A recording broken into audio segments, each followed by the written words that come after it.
Confessions of a Teen Mom, the danger of not dreaming big enough. Growing up on what some people would call the wrong side of the tracks, I dreamed of becoming a Broadway dancer. As a young girl, I would write, produce, and sell tickets to the opening nights of my very own shows. My parents would take their seats in the front row of our living room, enthusiastically cheering me on. I was not restricted by adult limitations or boundaries to the size or achievability of my dreams. My dreams were never dashed by details of the how. You know, the how they would come true. I just believed. Do you look back with longing, wishing you could escape the reality of adulthood for the innocence of the belief you had in yourself as a child?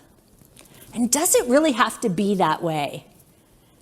Is it the natural progression of age that robs us of our ability to dream? I say no. Dr. Bruce Lipton writes that as children, our first 6 years are spent like in a hypnotic trance. Our perceptions and beliefs of the world around us are learned from our family, our environment, and even where we live geographically. And they are directly downloaded into our subconscious mind, our brain. The problem is that we download our perceptions and beliefs about life years before we as children acquire the ability for critical thinking, that ability to decide if these perceptions and beliefs are actually good for us. So instead, we just accept that all of our perceptions and beliefs are true. Then we head into school, a breeding ground for false beliefs about who we are and what we're capable of, such as, I'm good at math, but I can't read. I'm a troublemaker, or I don't fit in. I'm shy, or I talk too much. And of course, we have all inherited a belief about the right path to success. For me, that path was to finish high school, get a good job with a pension so I could stay there for 40 years, get married, have 2 children, buy a house, retire, have grandchildren, hopefully travel, and then die. That right path would be the measuring stick that I would use to judge myself with and to determine if I had lived a successful life. What is your measuring stick? Here's the problem. I fell off my perceived right path to success. And at 16, I became a teenage mom. I dropped out of high school and jumped into a chaotic marriage before I was even old enough to vote. I marched into adulthood, leaving the dreams of my childhood behind me, and carrying, like we all do, a backpack filled with false beliefs that had already decided who I was and what I would be able to accomplish in my life. At the top of my backpack floated these 3 beliefs that would keep me dreaming small for decades.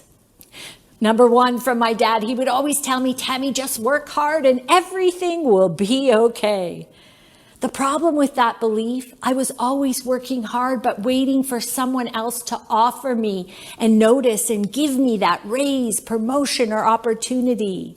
Waiting for someone else to decide what I was worth. Number 2, I believed I wasn't as smart as other people because I didn't finish high school.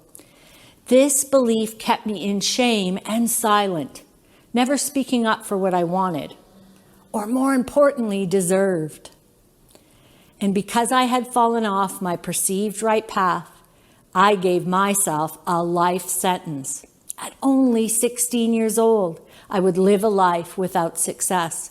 Imagine, at only 16, I created a prison without bars, caged by my beliefs that I had no say over. And like so many of us, I never once stopped to open up my backpack of beliefs and ask myself, is this really who I am?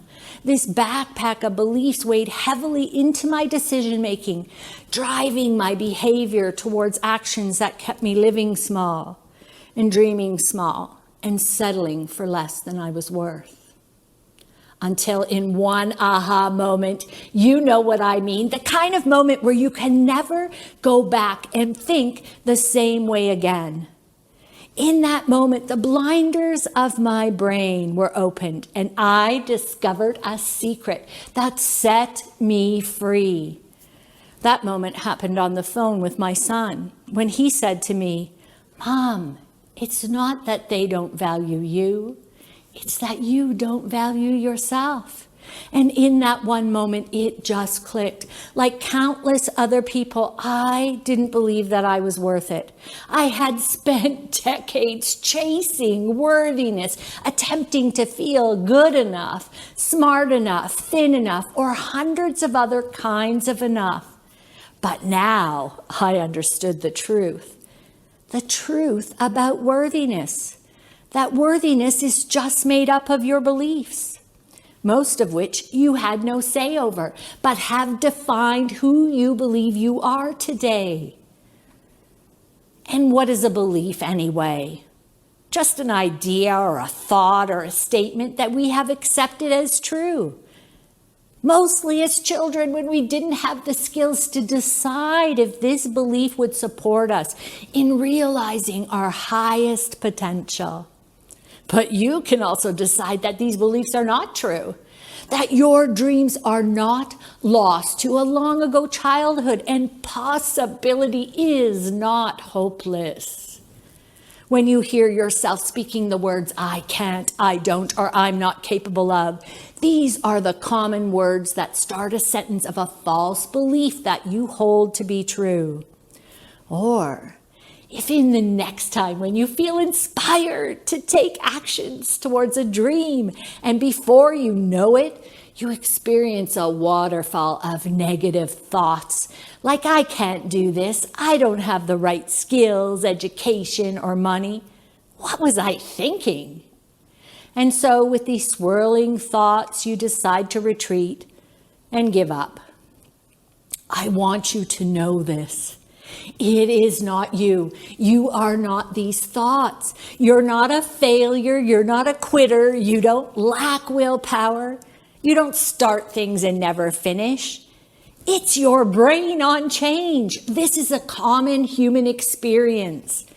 Our brain is wired to protect us, and anytime we step outside our comfort zone and challenge our backpack of beliefs, we will experience our brain on change. The swirling of negative thoughts is the brain's method for pulling us back into the safety of our comfort zone, even if what we were just a moment ago inspired to do and to accomplish would lead us to our dreams. But the good news, this very same brain is also your superpower, your very own personal computer, the most powerful computer on the planet. And you can use it to reprogram the code that has convinced you not to strive for your dreams. And the best part, your brain already runs a program to set you free from your cage of limiting beliefs. Let me share it this way. Do you drive? I remember when I first learned how to drive in a big car with my dad sitting next to me, I used total concentration because I was afraid. I was afraid I wouldn't be able to keep that big car between the two lines on the road. Fast forward today, I'm on my way to the studio, excited about the day, and then all of a sudden, whoa, I'm driving, but my mind is not in the car. Has this happened to you? It's the power of automaticity. When we repeat behaviors over and over again, like driving, we can do them without even thinking.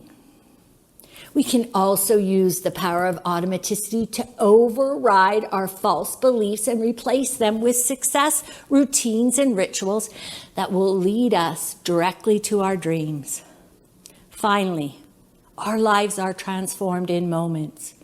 Let today be your aha moment, the moment that you dust off those wild dreams that sit on your shelf, the moment you bust that myth and stop believing your dreams are out of reach because you don't possess some X factor. Let today be the moment you reignite your childlike hope and the belief in possibilities. In releasing myself from that life sentence that I began serving at 16 years old, I have learned an essential lesson. Just as you are right now in this very moment, no matter where you came from or what has been done to you or the mistakes you believe you may have made in the past, you are worthy of your dreams. And you have the power you didn't possess as a child, to decide who you are at this very moment and decide what you are capable of. And the world is so ready for you to step into your greatest dreams. Can you feel it? Because I can. Let today be the day you set yourself free, the day you empty out your backpack of false beliefs and decide that you are worthy of bringing your dreams into reality.